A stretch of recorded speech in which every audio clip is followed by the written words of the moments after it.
All right. Shabbat Shalom. Shabbat Shalom. Welcome to our Passover for 2024, Unleavened Bread Day 1. Hallelujah. We are Savior Word of Yah, Tabernacles of the Congregation of Yisrael. And I'm Yadon Yasharal with my brother Kased Yasharal. Shabbat Shalom, Ak. How y'all doing? Shabbat Shalom. All praises to Yah. I'm happy to see another Passover. Praise Yah. Praise Yah. You know, after past couple of years, these Passovers get a little bit more deeper in understanding, after the things that we go through and just experiencing getting closer and closer to Mashiach's return. So the title of the class today is Mashiach, our Passover, because he is our Passover.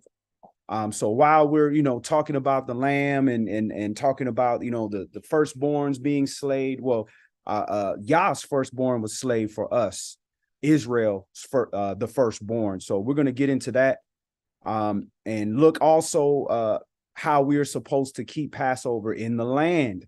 So we're not really keeping Passover, we're memorializing it because we have to be in the temple to keep Passover. So this is not the first situation where we had to, where we had children of the captivity not legally or lawfully able to keep Passover for whatever reason, but they were still able to keep it. So we're going to get into that. First, we're going to open up in Leviticus, Wayakra, chapter 23, and we're just going to look at the feast days on the first half of the year. So again, as we go over the New Year class, Shana means like a doubling or folding over. So that shows you that the year is literally split in half. And the holy days is the framework that is identical to that. We're split in half. So we're starting the first half of the year, holy days. And then as you get into the seventh month, going into the second half of the year, that's when you have the second set. So we're just going to go over the first set. So we're going to open up in Wayakra, Leviticus, chapter 23. And we're going to read 1 through 22.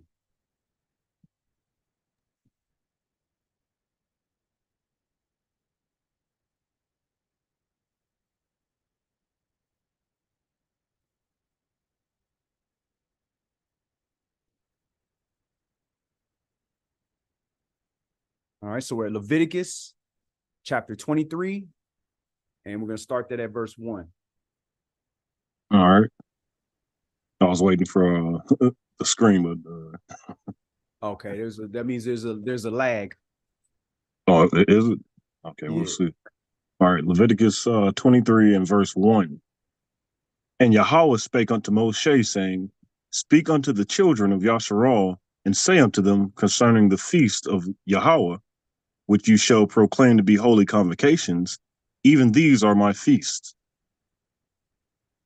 6 days shall work be done, but the seventh day is the Shabbat of rest, a holy convocation.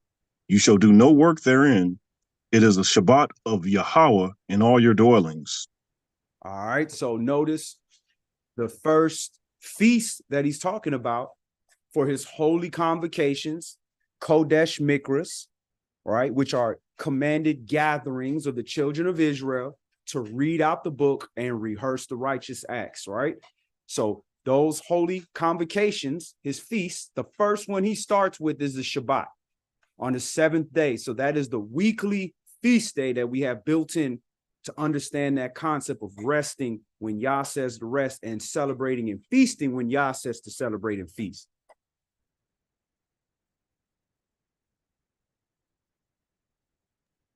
Verse 4.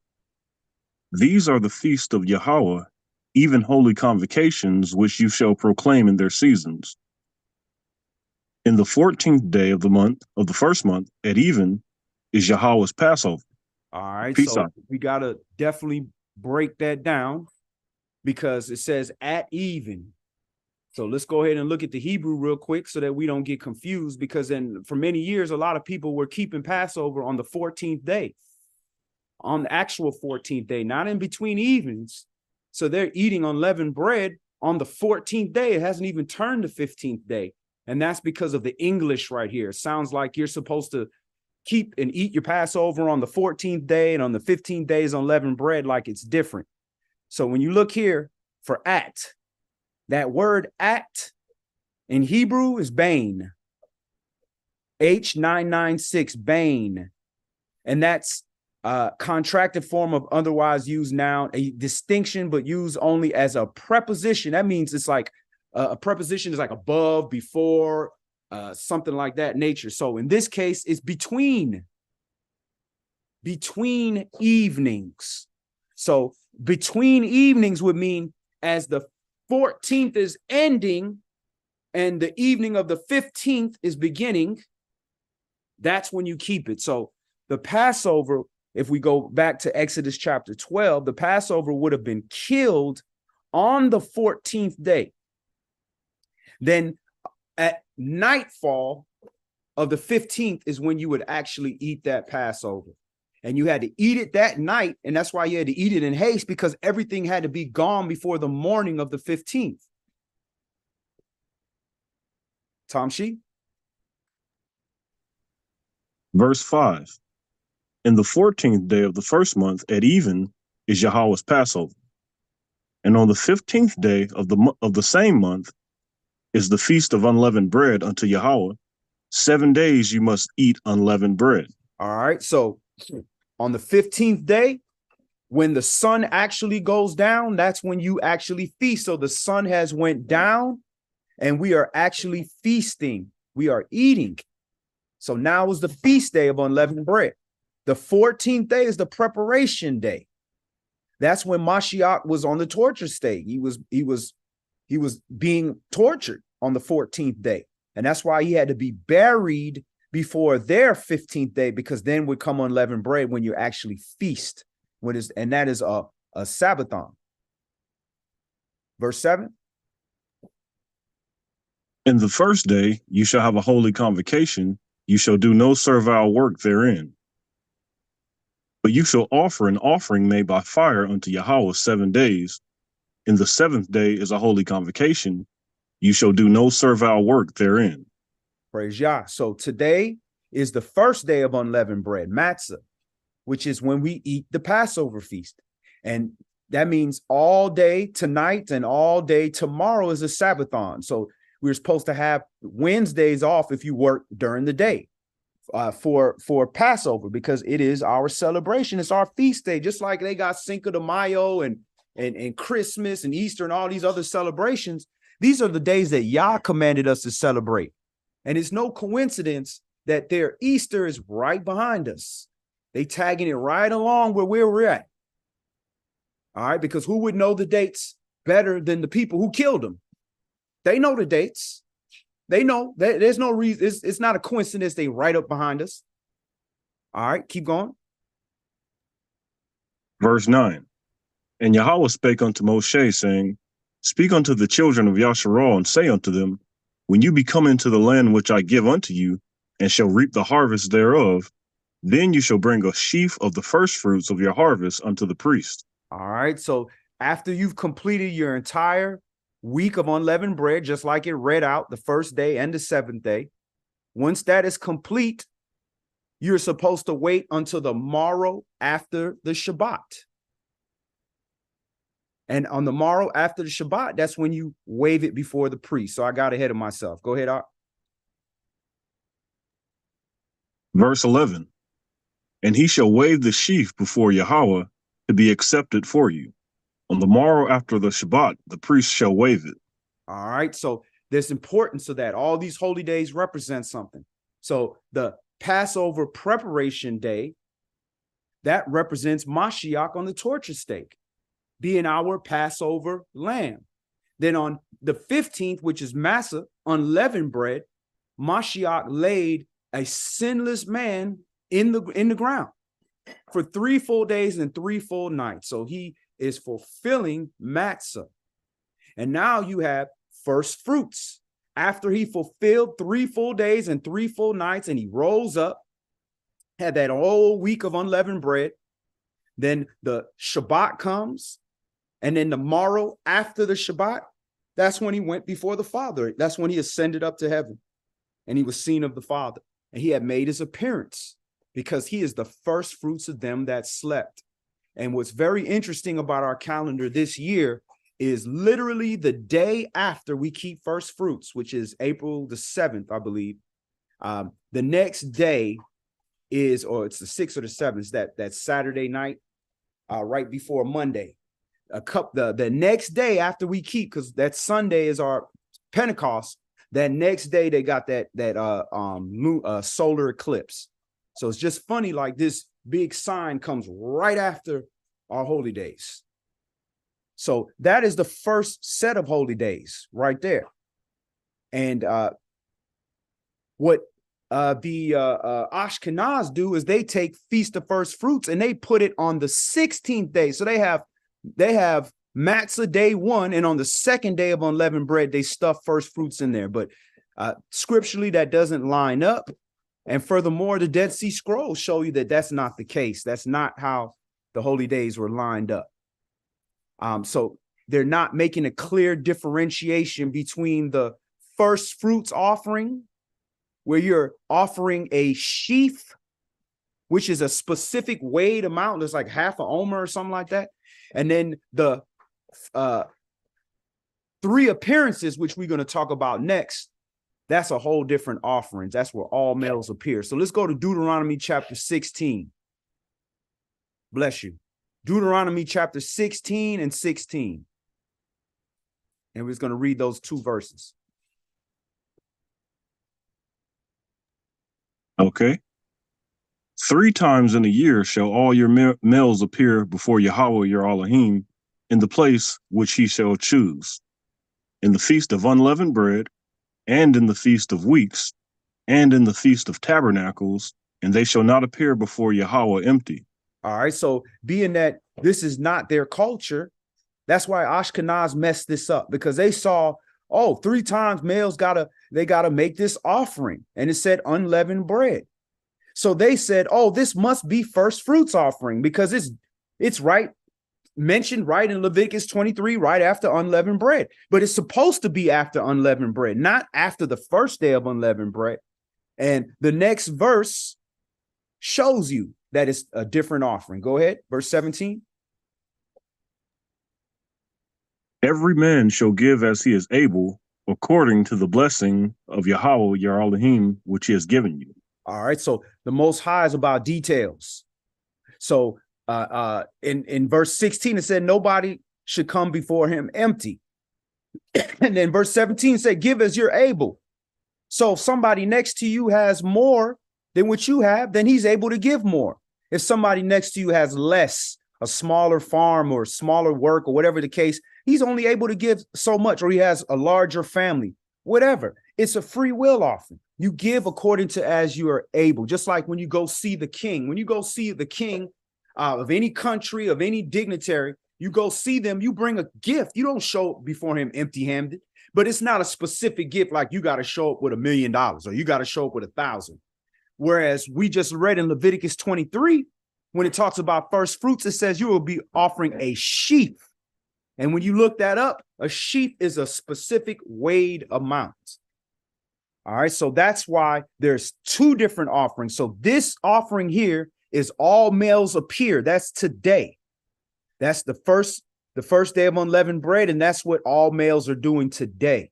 Everybody 20 years and up has to come appear, and if you're under that, then you have to have somebody to appear for you, for all the male children.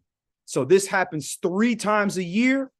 And the head of that household is supposed to make that offering, and all males are supposed to offer to represent their house. Now, being that we don't have a temple and we don't have, the Levites to offer it to and so forth and so on, then we offer to our congregational priests or our mores or whoever's the elder of your assembly. That's typically what you offer. If you don't have a situation like that, then offer to strangers, homeless, give what you have. There should be some kind of offering. But of course, above all, the thing that the Most High wants the most is he wants you. That's your reasonable sacrifice keep the commandments and fear Allah. That is your reasonable sacrifice. Keep the commandments, serve the Father. That is the offering of self, like Mashiach did. He offered himself in the living, and he also offered himself up in the flesh, where he had to die for us. All right, so let's move on. Let's go to Jubilees chapter 49, and see why, where they're talking about this is so important, that all the males have to appear at the beginning of the year. Not some of the males, not just the oldest, all males had to appear, and that everybody had to come keep this Passover. Whether you were abroad or whether you were close, you had to come to Jerusalem. You had to keep this Passover. It was a memorial of what our nation went through, and it's a memorial of what our Adonai, our Savior, Mashiach, in his sacrifice, but it's also saving us from something. So we're going to get to that. Let's go to Jubilees chapter 49. Yobelum chapter 49, and we're going to start that from verse 10. And let me go ahead and pull it up.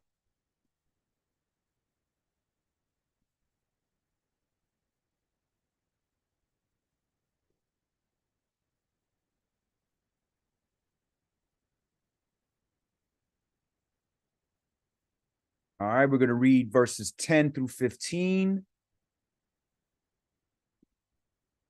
And 10 starts with, let the children of Yasharah come and observe.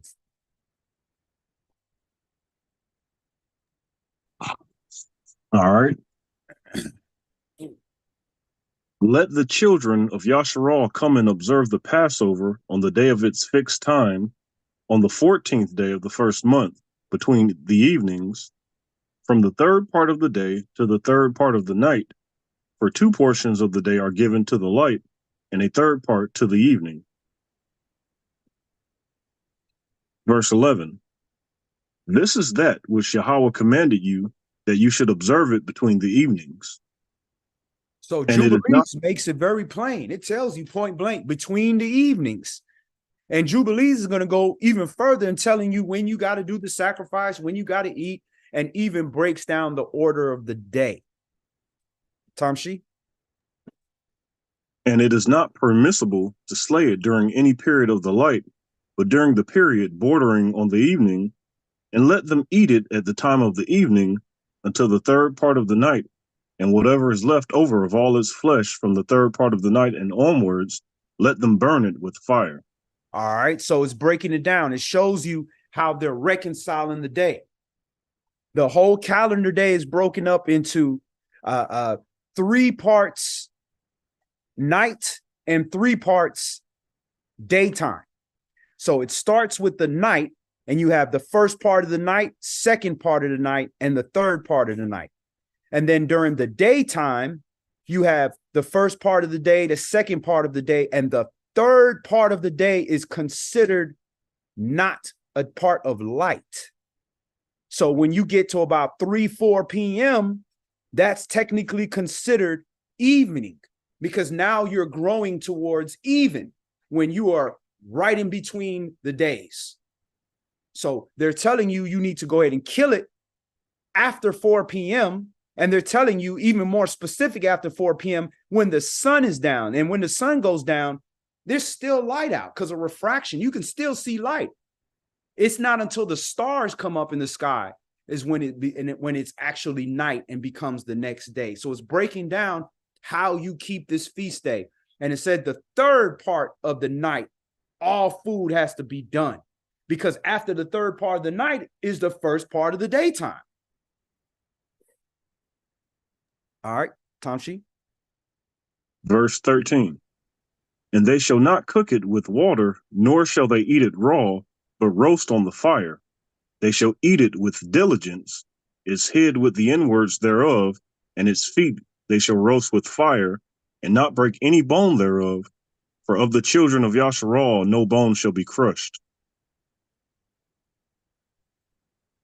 For this reason, Yahweh commanded the children of Yasharah to observe the Passover on the day of its fixed time. And they shall not break a bone thereof, for it is a festival day, and a day commanded, and there may be no passing over from day to day, and month to month, but on the day of its festival, let it be observed. And do you command the children of Yasharal to observe the Passover throughout their days, every year, once a year on the day of its fixed time, and it shall come for a memorial well-pleasing before Yahweh, and no plague shall come upon them to slay or to smite in that year in which they celebrate the Passover in its season in every respect according to his command. All right. So you can't just say I showed up. It said in every respect to his command. So we can't do every respect to his command. We're not in that position. So all we can do is the greatest commandment is to love him with all our heart, all our strength, all our might, all our soul, the best we can do. So that's what we do. We memorialize it. We do the best we can do. And it says here, no plague shall come upon them to slay or smite in the year in which we celebrate the Passover. So remember, 2019, 2020, 2021, we kept the Passover against the commands of the government, which basically was threatening by putting people in jail. We still kept it because we understood the importance of that. It says no plague shall come upon you to slay you during that time.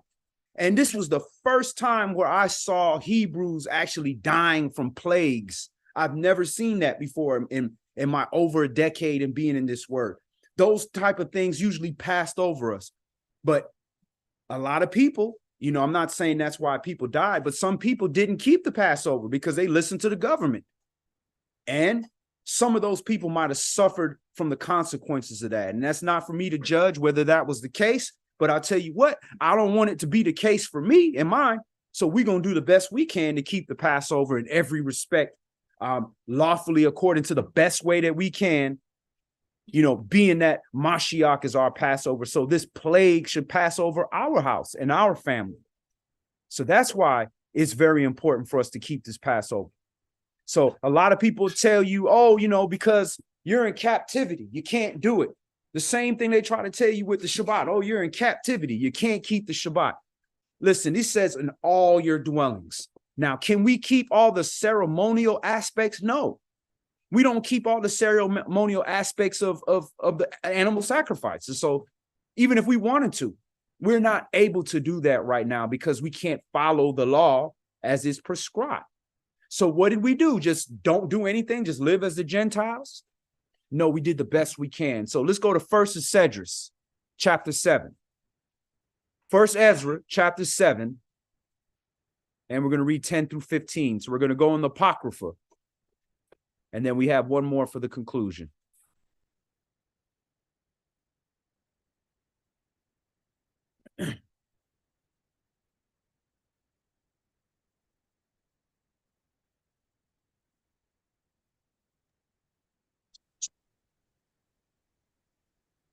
So that's first Cedrus 7 and 7. Yeah, hold on. Yep. Get there real quick.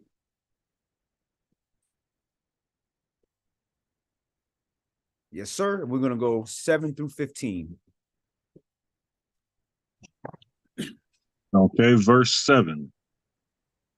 And to the dedication of the temple of Yahweh, they offered 100 bullocks, 200 rams, 400 lambs, and 12 goats for the sin. Excuse me. It just clicked off by accident. Uh-oh. Okay, here we go. 400 lambs and 12 goats for the sin of all Yasharal, according to the number of the chief of the tribes of Yasharal. The priests also and the Levites stood arrayed in their vestments according to their kindreds in the service of Yahweh Elohim of Yasharal, according to the book of Moshe, and the porters at every gate. So this is when the temple was just reborn. You know, this is after the Assyrian captivity, and we're getting ready to go back into our land. We're getting ready to go back into our land and have our temple again. Babylon. So we're Persians have put us back in our place, and we are having our temple, and everything is good. Now we're able to actually keep the Passover according to every law. So the Levites was on point, all the priests, the high priest was ready. Everybody was on point as far as the legalistic aspect of the temple. For the first time, we're able to finally do it the way it's supposed to be done. Verse 10. And the children of Yasharal that were of the captivity held the Passover the 14th day of the first month, after that the priests and the Levites were sanctified. They that were of the captivity were not all sanctified together, but the Levites were all sanctified together. And so they offered the Passover for all them of the captivity, and for their brethren, the priests, and for themselves. All right, so I'm not sure, but it almost looks like they kept it on the 14th. And then now the priests are like, hey, you weren't sanctified with us.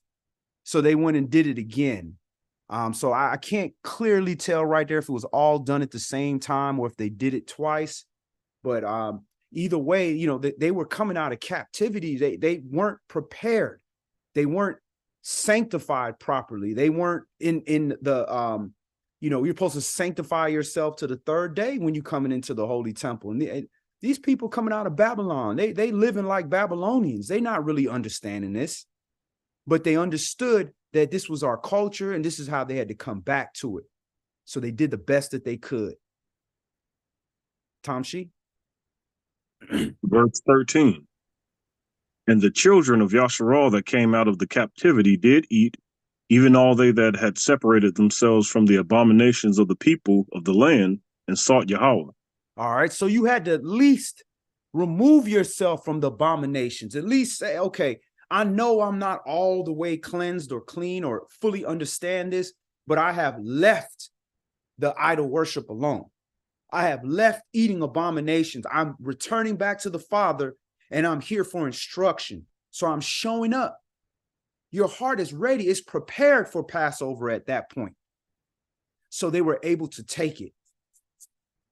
Verse 14.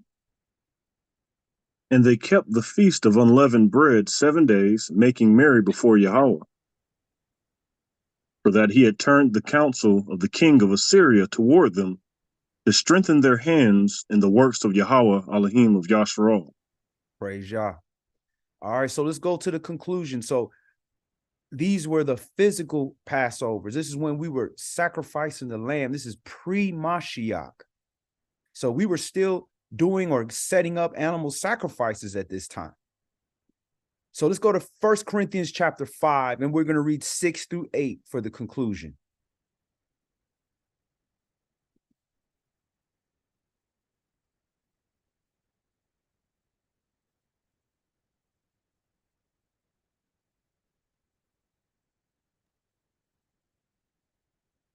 And that was 1 Corinthians 5.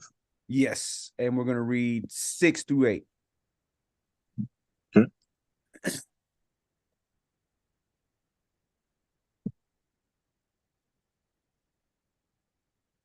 All right, 1 Corinthians chapter 5 and verse 6. Your glorying is not good. Know you not that a little heaven, excuse me, know you not that a little leaven leavens the whole lump? Purge out therefore the old leaven, that you may be a new lump, as you are unleavened. For even Hamashiach, our Passover, is sacrificed for us. Therefore, let us keep the feast, not with the old leaven, neither with the leaven of malice and wickedness, but with the unleavened bread of sincerity and truth. Praise Yah. So again, we have to always remember when we get into this holy day, what is this holy day really about? Is it really about, the firstborns dying in Egypt, the lamb being sacrificed? Or is this about Mashiach fulfilling Pesach, allowing death to pass over us eternally with salvation, versus death passing over you a day out the year or for that year? This is salvation. So Mashiach is our Passover. That's why we don't have to sacrifice a lamb. That's why we don't have to do an animal sacrifice when we sin, because the perfect sacrifice was made. A man who was perfect took that for us so that we could wake up and we could change it. We could keep the get rid of the old leaven and be a new lump. So as we clean our houses, again, the focus wasn't getting rid of all the stains on the wall. Yes, clean your house, get rid of those things. But the focus was to focus on getting the leaven out of you. And every year it gets a little bit harder and harder because some of the same stuff you messing with. And then as you are able to overcome them, you have to dig deeper and start getting to things that are a little bit more uncomfortable to deal with, are a little less than surface level for you to see. So that's the focus every year, is to get rid of that leaven and hopefully keep that leaven out. Now, regular leaven, hey, you want bread after unleavened bread, do your thing. First fruits, you can eat bread. But at the end of the day, during unleavened bread, you don't eat leaven and you're focusing on getting that sin out of you. So that's all we're going to do today. What we're going to do afterwards for those that have not done their appearance, we'll have our appearance. All males appear. We're not doing anything that's super spectacular. What we're doing is we're memorializing the Father. We're preparing ourselves to go before Him, all the males of the children of Yasharah, and make our offering. Like I said, if you're a part of an assembly with a building and a congregation, and you're meeting at a place, then you should offer to your priest or to your moreh or to your elder, whoever is facilitating. If you are on your own and you'd like to make that offering and you have something to offer what you're able to give. You know, give to the homeless, give to people that are needy. Now that should be every day, but you should make your all males appear. And most importantly, all of us, the male of children of Israel, we all belong to Yah. So the most important offering is the offering of self. And you don't offer that which is maimed or blind or this or that. So that's why we work to get all that leaven out, because you are that sacrifice. Because Mashiach was sacrificed. He is the head. You cut the head off, the body dies too. So we all died in that sacrifice and we're reborn with his resurrection. So that's all we're going to do today. I hope everybody enjoys their Pesach. If you have a different day than us, praise Yah. It could be right or it could be wrong. But what's the right thing to do is do the best you can to keep this day to the best of your understanding and to rest and to observe Mashiach's offering. So Yah's will, we will see you this Shabbat, and everybody enjoy their holy day. Shabbat Shalom.